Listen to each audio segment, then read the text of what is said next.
Cool. Guys, it's Brock Bowen, the Lifetarian here. I'm about to introduce you to a new friend of mine, Tony Priddle. He also calls himself the Mind Mechanic. And yeah, it's a pleasure to be having a chat with him from Paris. You know, we almost caught up when we were in Venice Beach recently and somehow our paths just missed each other. It's good to connect properly here, mate. You're on the Gold Coast today, are you? Mate, yeah, on the Gold Coast. Beautiful sunny day over here. Beautiful one day, perfect connect, as it always is in Queensland. I'm going to be back there in August. I love that area. I'm flying back in Australia in August. I'm going to pop down and definitely make sure we catch up properly next time I'm around. Right. You can come and stay. We've got a room set up for all our visitors. So cool. There's a room open. I like it. I definitely take you up on that offer, my man. So let's talk today. I like to talk to people about momentum, consciousness. We're going to go a few different directions. I haven't decided where I want this conversation to go exactly yet, because I think that's where the magic lies. But I want to hear a bit about your story, because we're talking about Paris just a second ago, and you said you used to play a sport. What was that all about? Rugby or something? Oh, I played rugby league. So back in the early 90s, I actually left a little small town in Maclean, 3,000 people, went down to Sydney to start a life as a professional athlete. Or I was going to uni and was playing sport, and 3 years later I was a professional athlete, got a sports science degree. And I got to live a dream for the first 10 years of my working career, because I ran around with 30 blokes and I got to travel the world. I lived in Paris for 10 months and we got to play for one of the biggest sporting clubs in Paris, with PSG, so Paris Saint-Germain. Yeah, right. Just really I've had a blessed life with. I got paid lots of money as a kid to be an athlete. So rugby league was a big part of my life, or sport's been a big part of my life. So movement and training, sports science degree backed into that. And from my rugby league career, I've always been training people, so physically training them, nutrition. Right. I worked in the nutrition industry.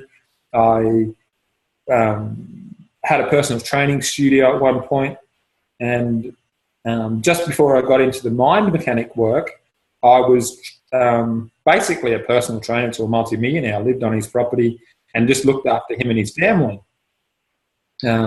And we were going really, really well, and everything was working out really well, and he was losing weight because he's a big man and he was losing weight. And he lost a couple of income streams, and he fell off the training bandwagon and the nutrition bandwagon, and I was with him for a year after that, and he virtually didn't train for a year. Right. So I was going, what's the problem? What am I missing here to get him back on board? And it was mind. It was actually his mind. So I went out and started to study again. So when I find a hole in my game, I actually I do the work and try to fill that. But the beauty about the universe is that I didn't realize that this was for me. It wasn't for him. He was my teacher to show me the path that I needed to take so I could fix my own stuff up. Yeah, I like that. So I went out and started studying this mind stuff. I walked into a program that a mate told me about, and I can tell you about it because I know where you're from, but a lot of people I can't. But one of my best mates in the nutrition business, he went and did this course, and straight up and down guy, and he was working with an Olympic cyclist. And he said, and we're just on the phone one day, and he said, I tuned into this guy. And I went, tuned in? What do you mean? Well, this is what we learned at this course. And I actually saw his knee going up and down on the pedal, and I saw there was a problem with his knee. So I texted him and said, what's wrong with your right knee? And he went, and the cyclist texted back, this is 3 months before the London Olympics. Yeah, right. The cyclist texted back and said, it's got sore for the last 2 weeks. And my mate went, so what have you done to the pedal? What have you done to your cleats? And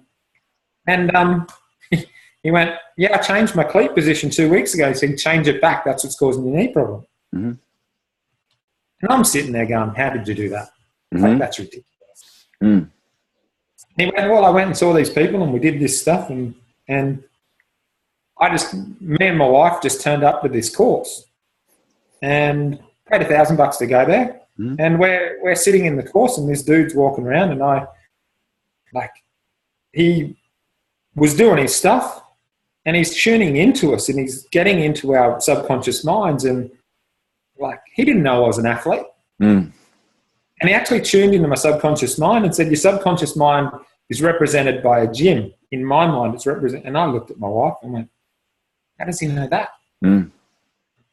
So, and then he was tuning into my wife, and he just said to her, why don't you take your horse skills to the world?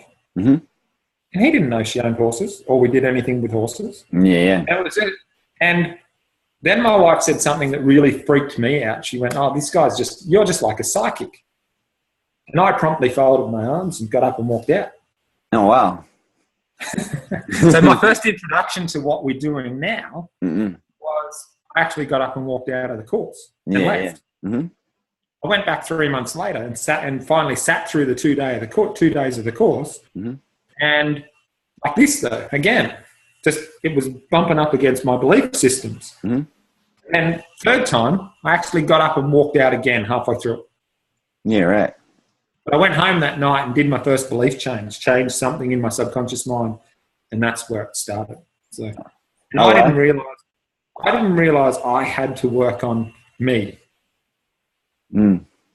So that's where it all started. So I started to change me, and then I'm here today. 5 years later, we're now working with people's heads every day. Got off the body stuff, working with people's heads every day, Mm-hmm. and showing them how this actually works. Cool. What do you love the most about it? Like, what do you feel you were called to this work? Like, if you've come from this journey and all of a sudden you're doing this, what do you think it is that's called you to it?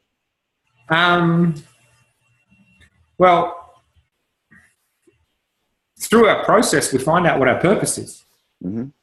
So we actually get to ask the question, what's my life's purpose? Mm-hmm.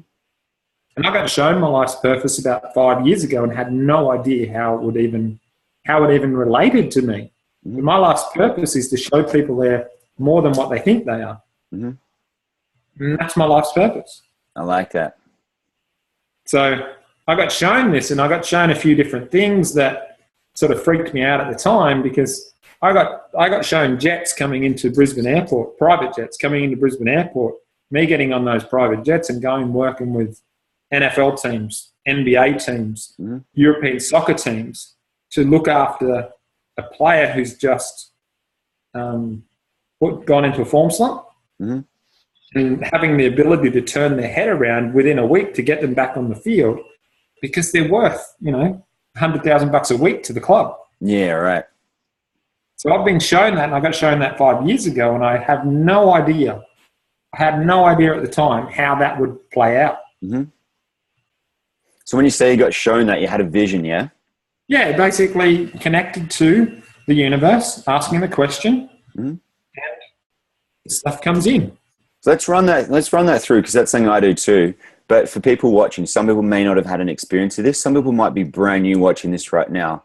And they're the people that I love that watch these things. Because you think about us 10 years ago, 20 years ago, like no clue about this stuff, Like but if you think back as a kid, we knew all about it. When you're a little kid, it just all made sense. It's like ping, ping, ping. You just think something, then you had the sense, the awareness. But at some point, it's like we put a block in place. Our education, I believe it's the education system that stops that. Yeah, I definitely believe it's designed that way. So let's go through that process. So say all of a sudden you're asking a question. Often when you ask someone a question, you say, hi, what's your name? And they answer. They might, what's your name? And then you get a direct answer. Sometimes intuition's like that, but I want to know, that thing where you get more of an awareness, more of a vision. Just want to talk through people through that one.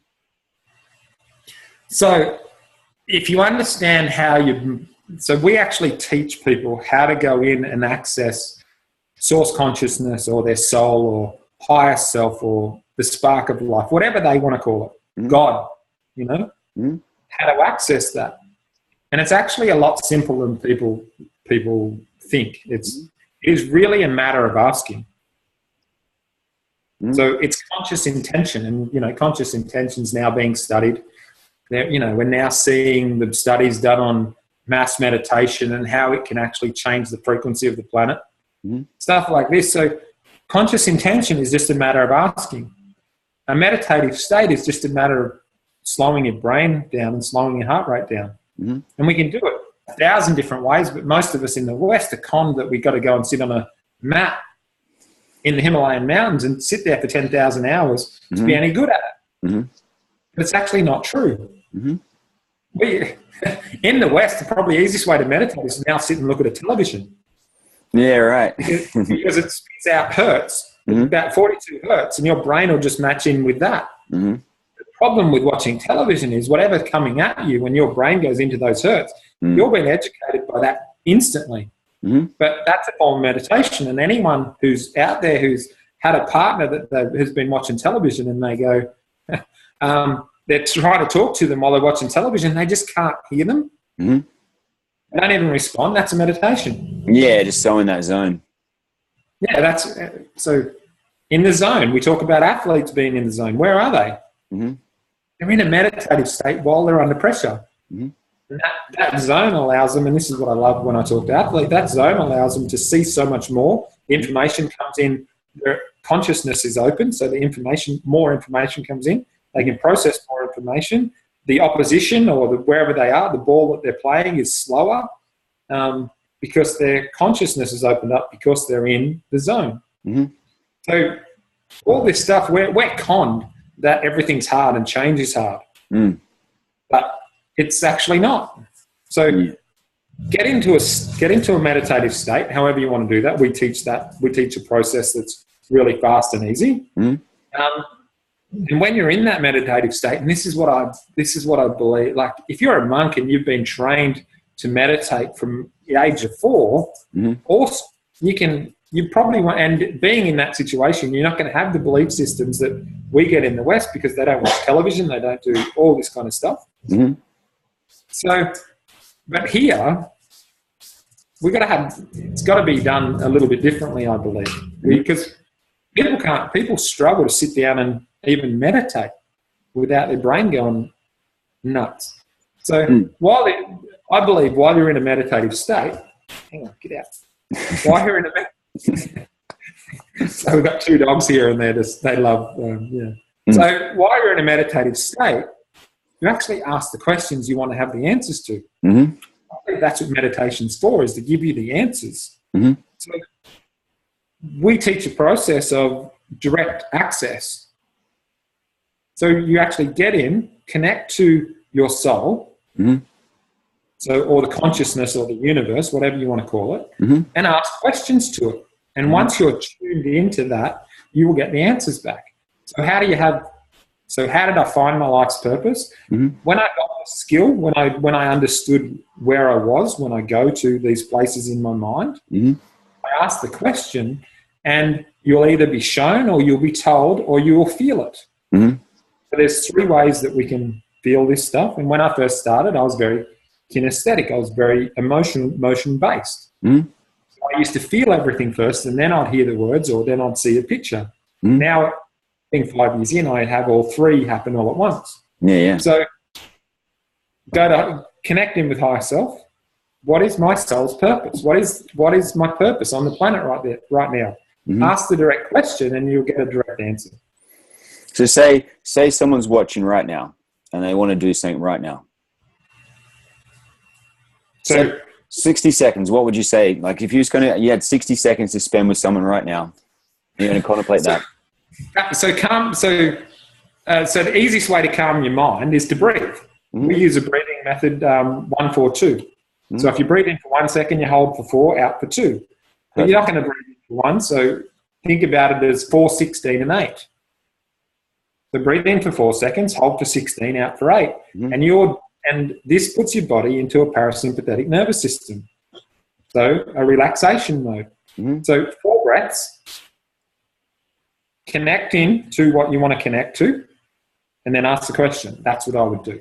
If you want to make a decision and you want to make it in a clear frame of mind, do 4 of those breaths and then ask the question. Should I walk up to this girl in the bar and ask her out? You will get a guided answer. Yeah, I like that. I like it when people do it that way too. I see a lot of people walking around doing these things, using other modalities like kinesiology. And I like it when it's just so direct. I think all modalities are relevant, but it's so nice when the more we exercise these muscles, it just becomes who we are. It just becomes almost like that thing because what I always looked at was this: some people are so successful at sport, but off the field they're a mess. And look at this. So I always like looking at this, and some people are so successful in business, but in their family life they're a mess. One thing I'm looking at with all these tools is it possible to have it all? And my answer is yes. Yeah, mine too. It's cool. So it's an interesting one is to play in that way, because some people are so focused. I want to speak to that next too, because a lot of people tell us to do one thing in life. Focus on one thing, go up that one ladder. And I'm always curious, because I'm curious to hear your thoughts on it. Purpose, does that mean one thing, or is that one expression through many things? And what do you see it as? Interesting question.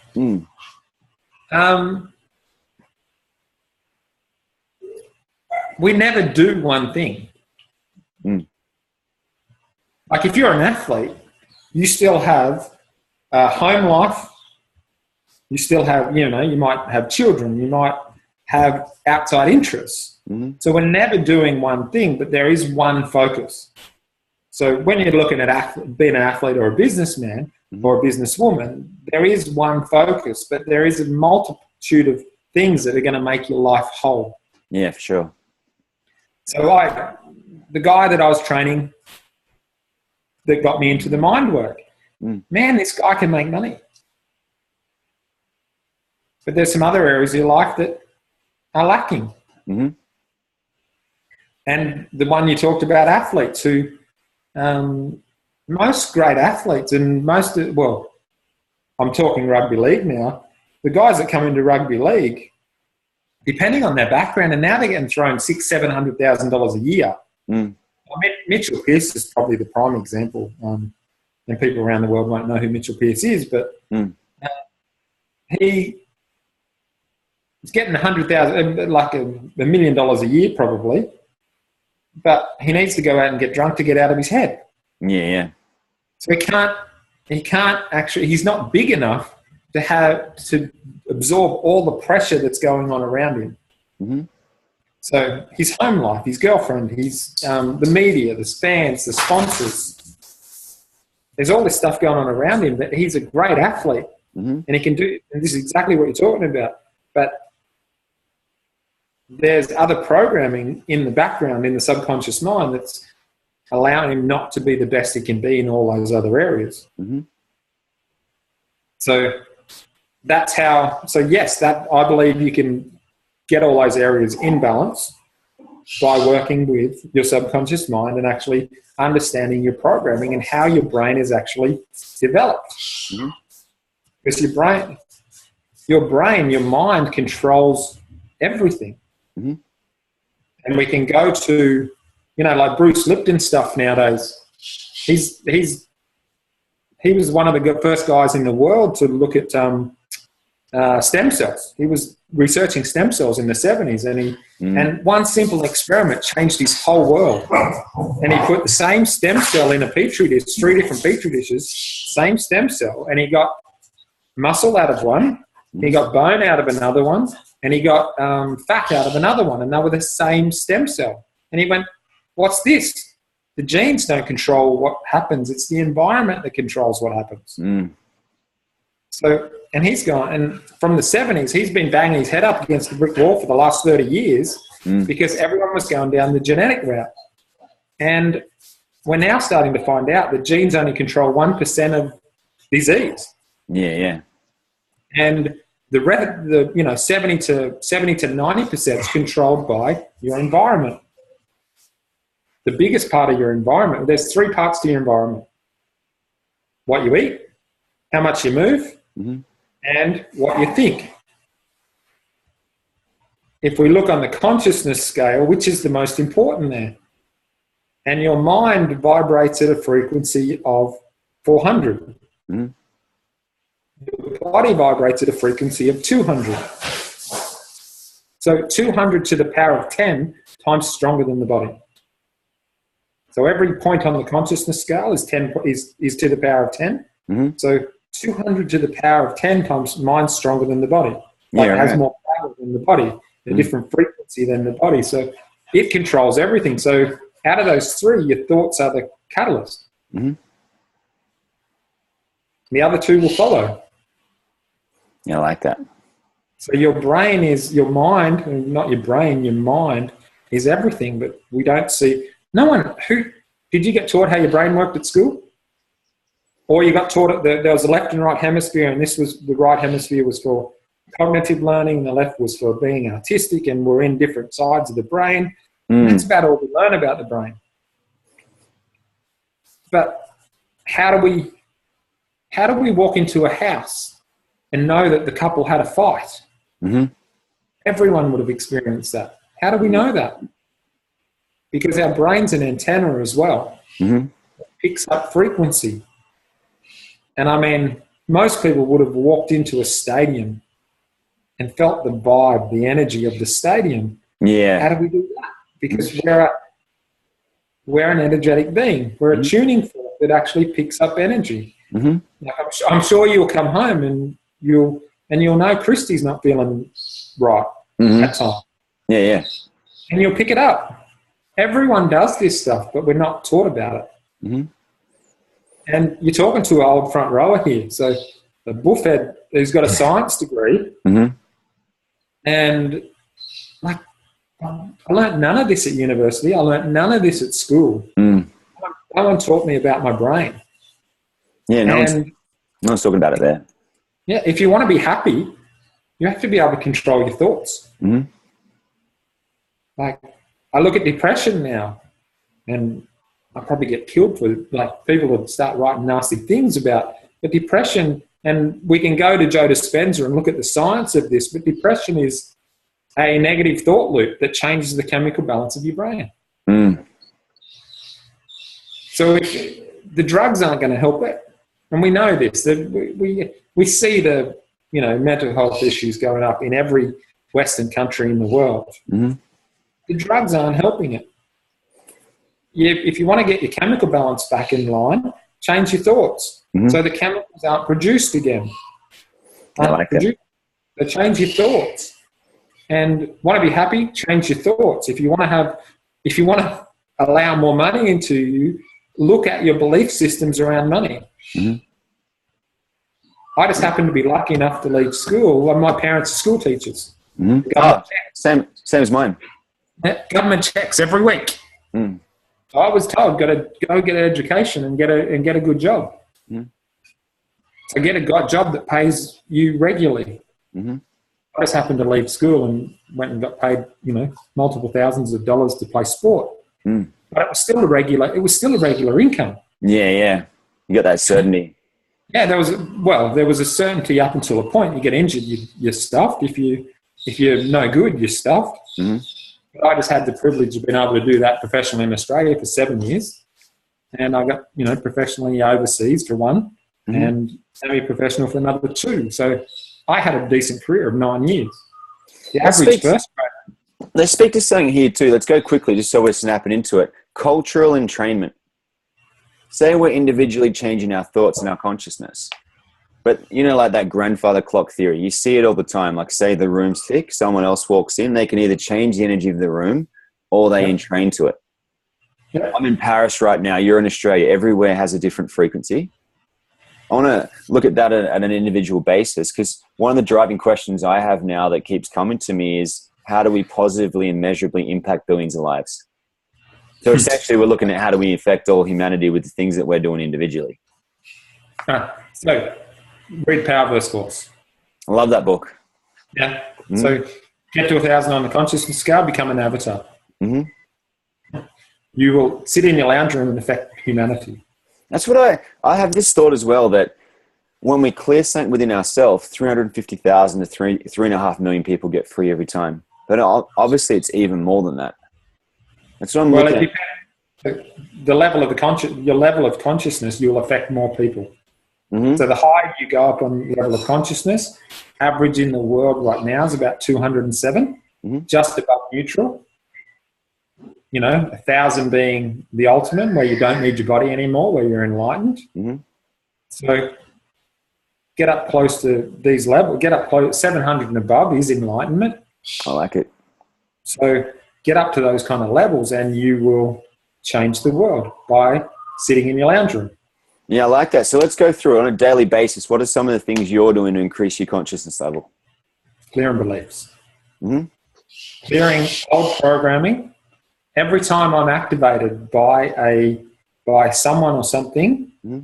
it's just an indication that I have a belief as an outdate, and they're not actually beliefs, they're called axioms. Mm-hmm. An axiom is a belief taken on without truth. So I constantly work on the human aspect of me, the learnt aspect of me, the personality, Mm-hmm. and keep upgrading my personality. Because if I'm spirit, if I'm soul, I'm perfect. I'm absolutely perfection. Mm-hmm. The only thing that's keeping me from that perfection is my belief systems, what I've been taught. And what I've really discovered, the more you think you know, the less you really know. Because you've got right or wrong. Mm. So you have an opinion. So what someone else does, you'll have an opinion on that, and that'll just shut your consciousness down. Mm-hmm. Because they're only acting on what they know at that time in their life. Mm-hmm. So we can't, like, if we judge people, we're actually judging something that we see in ourselves. Mm-hmm. So the higher you are up that consciousness scale, the less you'll judge, the more you will be able to, the more you'll manifest, the more you'll be able to bring into your life that will help the world. Yeah, I like it. So say with some old technology, what people used to do is swap one belief system for another one. Do you completely collapse that belief, or do you take one belief and put a new one, or how are you playing with things? The difference is when you change a belief with higher self-guidance, with soul's guidance. We are actually replacing beliefs, the old beliefs that were created by family, school, whatever, wherever that belief took hold, we change it with your belief, your truth. So we don't, like the old NLP techniques of taking taking attributes of, people who are successful and integrating them with you. It's actually pretty old hat, and you could be taking things on that's not in your highest purpose or highest good. Mm-hmm. So everything that we're doing is all about your highest purpose or your highest good. So when you're guided by higher self, we sometimes you can replace a belief, but it's higher self guided. So you're getting the belief that's actually only for you. I like it. There is nothing. We don't take on beliefs that are, like if someone believes something else, it's not your belief. It's not who you are. It's not your soul's purpose. So everything's done individualistically. There is nothing that's done that we go, oh yeah, this is a good belief to have. If it's beneficial to you, it's yours. If it's not, it's not. I like it. So, cool. Next one I'm going to hit you with. Someone hit me up with this the other day and I liked it. So I'm copying it off a gentleman named Richard Fu, who interviewed me the other day. But he said, if you had 60 seconds left to share a message with humanity, what would you say? He just hit me like that. Boom. So I thought I'd grab you. Yeah. So there's only one way to change the world. That's to work on yourself. Take responsibility for you. Mm-hmm. So that's it. That's what 60 seconds. That's what I'd say. Take responsibility for yourself. Mm-hmm. Because if you blame other people for stuff, that's your stuff. Mm-hmm. Take responsibility. We need people to step up and own what's happened. But they need to understand how they got there. It's not their fault. Mm-hmm. I think it's a fault in human evolution that our brains are, from 0 to 6, we haven't got a conscious mind. Mm-hmm. So we're subconscious from 0 to 6, so we're getting hit with 2 million bits of information per second, and everything's going in and being stored in this massive computer, and we just run programs from 8 onwards. We run the programs like they're us. They're not us. They're just a program that's run. So this is take responsibility. Let's speak to that then. So let's talk to that 0 to 6, and then even just school, teenagers, whatever age it is. If you were to have a school for superheroes, so activated children, conscious children, whatever we're going to call it, let's call it a superhero school. Because we actually run a conscious kids camp. Oh, for real? You guys do? Yeah. So we have that sort of thing, conscious kids camp. Yeah, wow. And what do they get up to? Because this is the thing I look at too. Say we used to go to all the personal development seminars, or say we employ a coach or a mentor or something. A lot of times people want you to keep coming back and back and back. I'm always looking at, well, how do we empower people so that they can move on and do these things, and then we just light up all humanity. So in terms of these kids, is that what you're aiming for within that week, so that they have the habits to change what they do? Or how do they go? It's really just an introduction. You can't, like, for adults, we run an 8-week course that empowers them so they never need another guru again. Mm-hmm. They become their own guru by having a complete set of tools. So whatever challenge they've got come up in their life after they've left us, they have a tool and a toolkit to go back in and read, so they can actually, but they have the experience of actually going in and changing whatever it is they need to change by the time they finish the 8-week program.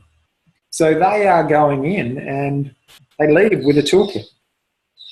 So this is and every time they come up against a challenge, and when they understand when they leave that this is just the next sign for me to grow.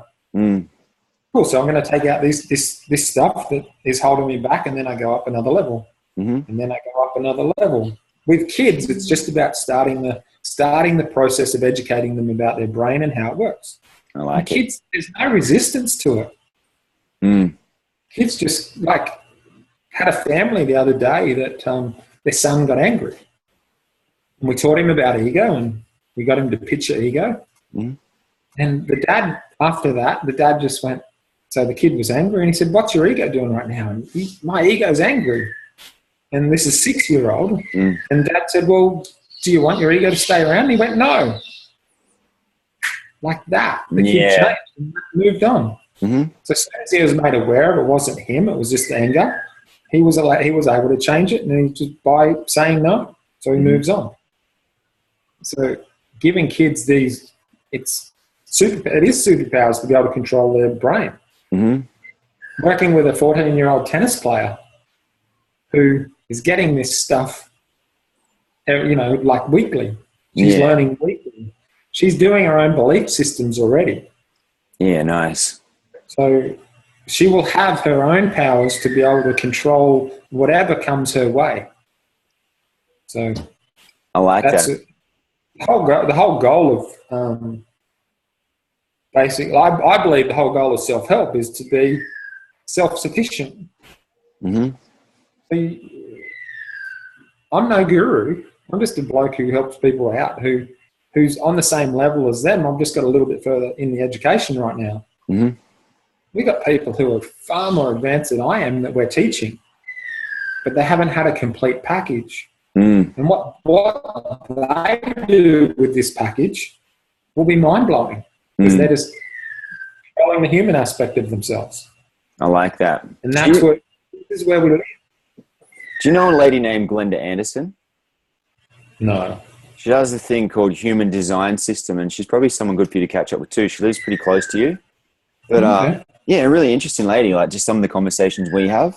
But I think with what she does and what you do, it would be interesting for you guys to catch up and have a conversation. Really, whenever I get together with her, just, like life, it always gives you what you need in the moment.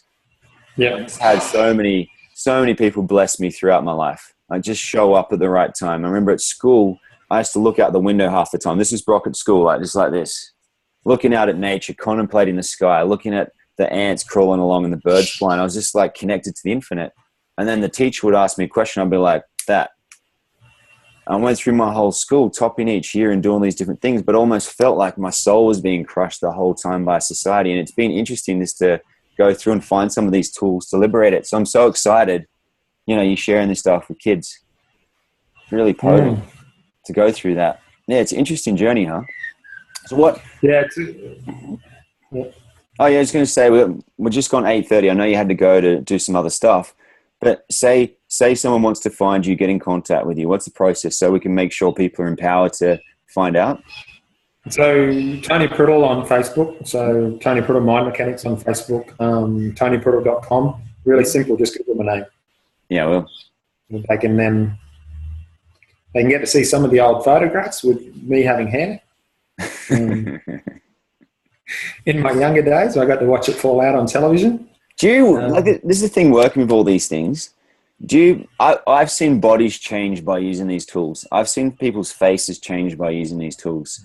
Faces change all the time. It's interesting, like you do a session with someone, all of a sudden, like things shift.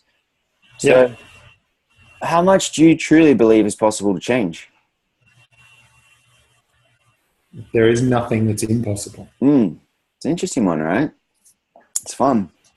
There's nothing impossible. So whatever you see on the movies and people have dreamed it up, people have imagined it, it's reality. Do you have the dreams? I'm going to speak to that a little bit too, the dream time envisioning. Do you drop in during your night dreams as well and start to see things before they happen? I want to just ask you that too. It doesn't happen often, but like just really weird. I had a dream the other night and these headphones, I lost them. And in my dream, I knew they just got shown to me. They were in the couch. Next day, I'm sitting in the couch. I forgot all about the dream, and then I looked down, and there's these headphones, and I've been trying to find them for weeks. Yeah, right. So, like, not in, like dreaming and all that kind of stuff. No, it's not. I don't do it a lot, but just one little coincidence that it just got shown to me in the dream that it was in the couch and it was beside, where I sit. Yeah, right. And I just looked down the next day and there it is. And I went, oh my God, I dreamt that yesterday. I was just curious to ask people about that because that trip I just did to Santa Monica and Venice? Yep. I dreamt about it before I went there. And then we're watching people on YouTube and 30 minutes later they're at our house in Cairns. They're from Santa Monica. They'd booked in via Airbnb and there's all these serendipitous things. I'm wondering, they seem to be speeding up a lot more recently. I've always experienced it. But where do you think we can go? Like in our lifetime, where do you think we can go consciously as humanity in this lifetime? Oh, I believe there's a big shift coming. There's a big shift happening now, and it's going to go one way or the other. So it depends on, like there's more and more people waking up. So more and more people are fighting the system, and the Brit exit is the big one right now. The people are getting away from this centralized control, or trying to get away from the centralized control. I believe this is part of the shift. Yeah. So it's going to go one way or the other. We're going to see some pretty mad things, I think, in our lifetime. I'm excited for it. Like so excited for the future and all the different things. Just the whole life we can live now. That we can have our businesses online. We can be anywhere in the world. It's just crazy. Amazing. We're so blessed. Yeah. It's cool, man. Yeah, absolutely. Any final comments? We've got to finish up now. So just any final comments you want to share with the guys watching? Thanks for watching, by the way, guys. We appreciate you watching all the way through the end. It's a pleasure. My only message for people is actually just to take responsibility for themselves. Get out of their education. Get out of their formal education and start looking at some of the what was left field. Like quantum physics, epigenetics, and all this kind of stuff where we can take control of everything. Because when you control this, you can control everything, and start getting out of your comfort zone and reading about near-death experiences and stuff, because there's some amazing stories about people healing instantaneously by just having a new understanding of their world. So if they can heal instantaneously, so can you. And it is a matter of taking control of your own mind and understanding how powerful we are as beings. And I'll never forget this one. I was listening to a guy, and he was working on Planck's, so the smallest unit of energy made up in a human. And he did the equation of working out how many Planck's a human body had. And it's the exact replica of the entire universe combined. So one human, the exact replica of energy, it's in the entire universe. So take off your little pinky and you can light up the world if you could harness the energy. That's what our body is. So imagine what our mind's 200 to the power of 10 times more powerful than the body. So if our body is that much energy and our mind's that much more powerful, we are capable of anything. So if anyone sees anyone do anything out there, like I'm talking about, run 100 meters or whatever those records are, they're only waiting to be broken because some kid's going to see that and go, I can do that. That's what's changing that's what changes the world. If someone's done it, you can do it. You take responsibility for that and work out how to get there. Just make sure it's on your life's path.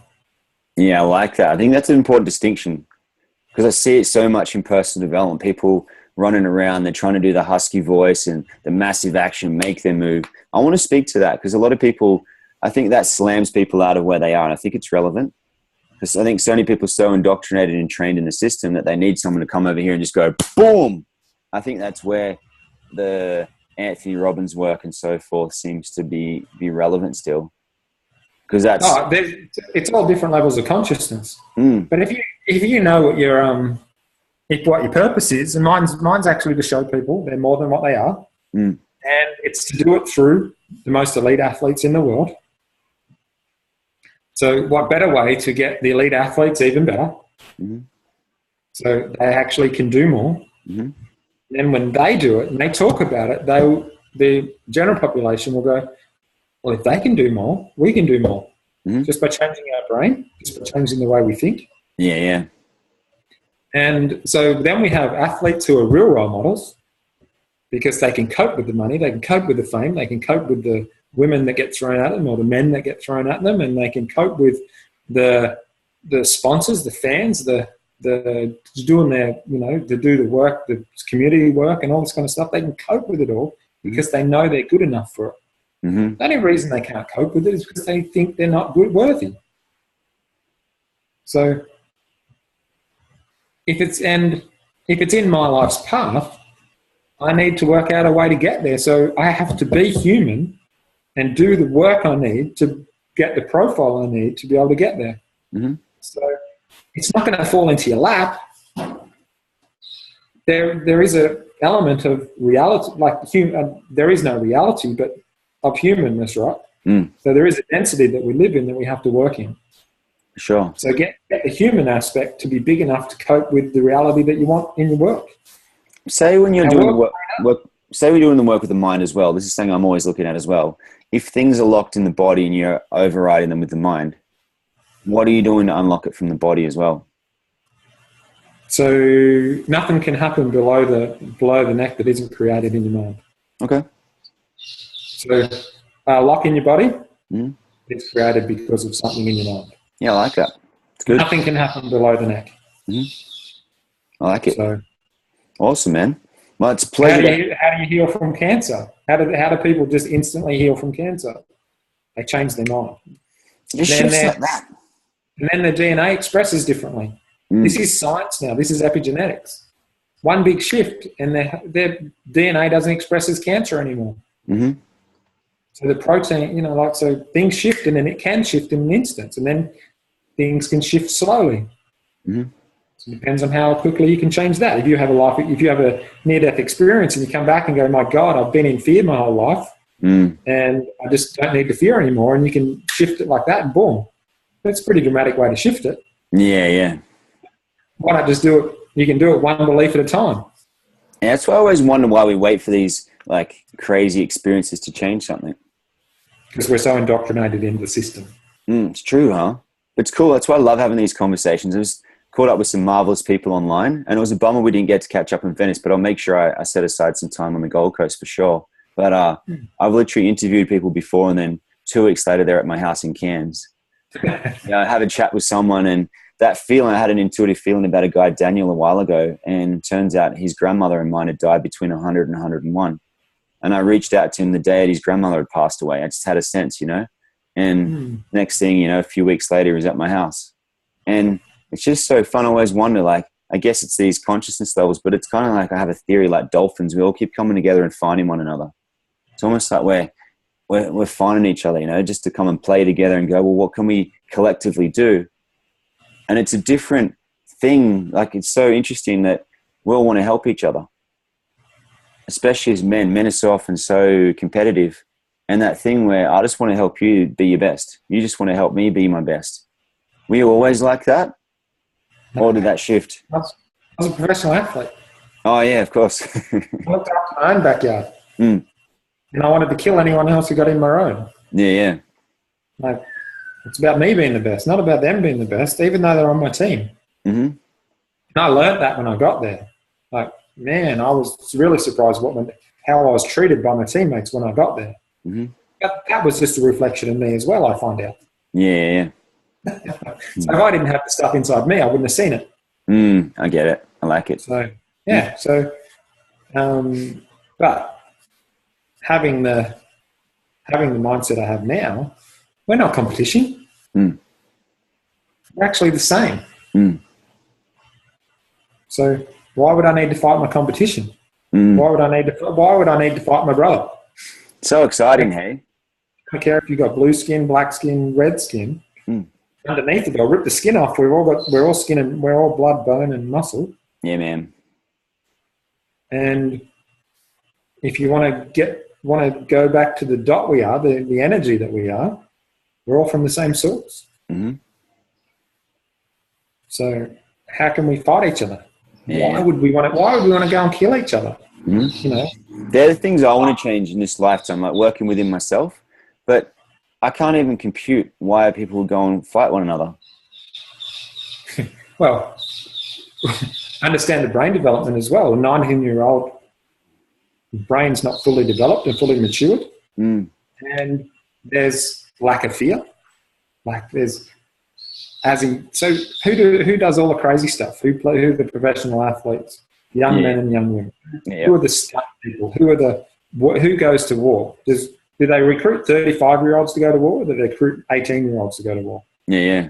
Always young. Because their brain's not fully developed. Ask a 35-year-old to go to war, and they'll go, no way. Why would I do that? That's just stupid. And then a 19-year-old, like, I think more people are getting aware of it, but still they have people signing up by the hundreds. Like to go to war.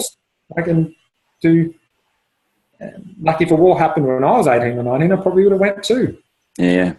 Because I had that mentality. I was an athlete and I wanted to be the best and I wanted to, be the best of my country. And, and it's all crap when it doesn't matter where you are on this the little planet that is Earth. We're all just one. So, and we're indoctrinated into a system that is the system that we live in. I grew up in Australia, and we think because we grew up here, we're special, or because, Chinese grow up in a communist system. It's just where they grow up. It's just the luck of the draw sort of thing. Yeah. And we get used to what we get used to, and we get brainwashed into what we get brainwashed into.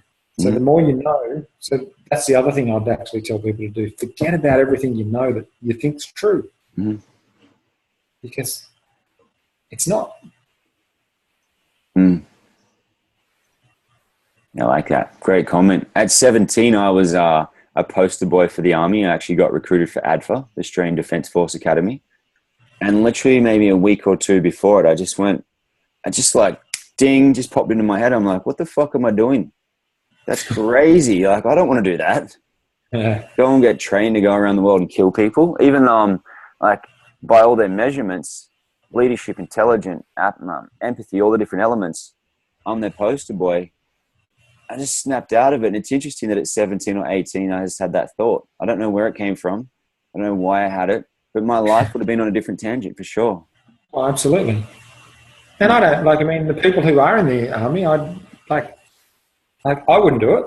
But if that's what they want to do, that's what they choose to do. That's where they're at. So let them do that. Yeah.